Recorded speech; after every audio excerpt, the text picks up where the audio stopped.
சூரிய வம்சம் திரைப்படம் மக்கள் மத்தியில நிலைத்து நிற்பது மகிழ்ச்சியா இருக்கு அப்படின்ட்டு 3 BHK பட விழாவில் சரத்குமார் நிகழ்ச்சியோடு சொல்லியிருக்கிறாரு. தமிழ் சினிமாவில் ஒரு திரைப்படம் காலம் கடந்தாலும் ரசிகர்கள் நெஞ்சில நிறைஞ்சு நிக்குதுன்னா அது சூரியவம்சம் படம் தான். சரத்குமார், தேவயானி உள்ளிட்டோர் நடிப்புல விக்ரமன் இயக்கத்துல 1997 ஜூன் மாசத்துல இந்த படம் வெளிவந்துச்சு. அவ்வளவு பெரிய ஹிட் கொடுத்தது. வந்த பாடல்கள் எல்லாமே மெகா ஹிட் தான். தந்தை மகன் இடையிலான உறவு தான் படத்தோட மைய கருவாய் இதுல அமைஞ்சிருக்கும். 90s கிட்ஸ்களின் மனம் கவர்ந்த படமான சூரிய வம்சம் மீம் கிரியேட்டர்களுக்கு தொடர்ந்து கண்டென்ட்களை கொடுத்துட்டு வருது. ஞாயிற்றுக்கிழமை வந்துட்டா சின்ராசை கையில பிடிக்க முடியாது, ராதிகா பேசும் டயலாக் இதெல்லாம் அதிக எண்ணிக்கையில மீம்ஸ்களாக ரசிக்கப்பட்டுட்டு வருது.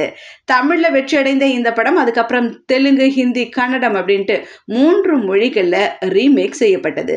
ஸோ பார்த்தீங்கன்னா இந்த படம் இந்த அளவுக்கு ஹிட்டு கொடுத்து மக்கள் மத்தியில நிலைச்சு இருக்குன்றது நான் நினைக்கவே இல்லை அப்படின்னு சொல்லிட்டு சூரியவம்சம் படத்தை பத்தி 3 BHK பட விழாவில் சரத்குமார் பெருமையா பேசியிருக்கிறாரு.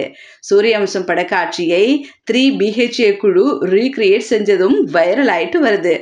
எல்லாரும் வந்துட்டாங்கல்ல? எல்லாரும் இருக்காங்க. என்னங்க சின்ராசு என்ற குடும்பத்துல எல்லாரும் வந்தாச்சு, சீக்கிரம் எடு.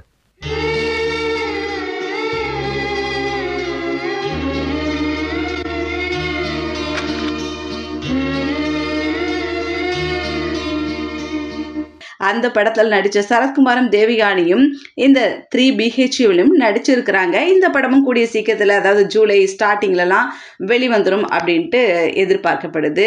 ஸ்ரீ கணேஷ் இயக்கத்தில் சித்தார்த், சரத்குமார், தேவயானி, யோகி பாபு இவங்கெல்லாம் நடிச்சிருக்கிறாங்க இந்த படத்தில். அதாவது நடுத்தர குடும்பத்தை சேர்ந்தவங்க சொந்த வீடு வாங்கணும்னு ஆசைப்படுறாங்க. அதுதான் இந்த படத்தோட கான்செப்டே. இவங்களுடைய கனவுகளுக்கு மகன் சித்தார்த்தையும் மகளையும் இவங்க நல்லா படிக்க வைக்கணும்னு நினைக்கிறாங்க. கையில 7 லட்சத்தை வச்சுக்கிட்டு சொந்த வீடு வாங்கணும்னு சரத்குமார் கூறாரு.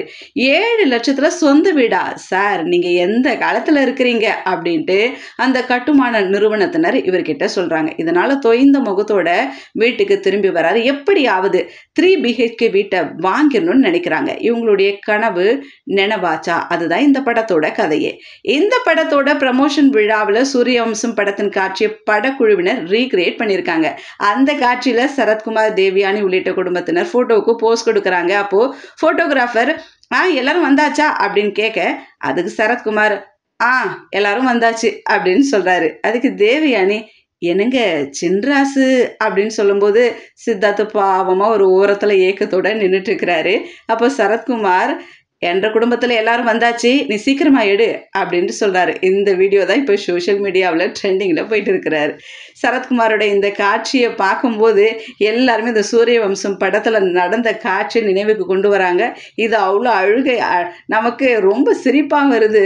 அந்த நேரம் அந்த படத்தை பார்க்கும்போது நமக்கு அழுகையாக வந்துச்சு பார்த்தீங்களா, சரத்குமார் ஒதுங்கி நிற்கிறாருன்ட்டு. பட் இதை பார்க்கும்போது நமக்கு சிரிப்பு தான் வருது. அன்னைக்கு அப்பா சரத்குமார் மகன் சின்ராசு மருமகள் தேவயானியை ஒதுக்கி வச்சுட்டு ஃபோட்டோ எடுத்தாரு. இன்னைக்கு மகன் சரத்குமார் மனைவி தேவயானியோட சேர்ந்து சித்தார்த்தை ஒதுக்கி வச்சுட்டு போட்டோ எடுக்கிறாங்களா. காலம் எப்படி மாறிட்டு போது பாரு அப்படின்ட்டு நிறைய பேர் கமெண்ட்ஸ் கொடுத்துட்டு வராங்க. சூரியவம்சம் எப்படி ஹிட் ஆச்சோ அதே போல இந்த படமும் ஹிட் ஆகுன்றது தான் அவங்களோட எதிர்பார்ப்பு. பூர்த்தியாகுமா? பொறுத்திருந்து பார்க்கலாம்.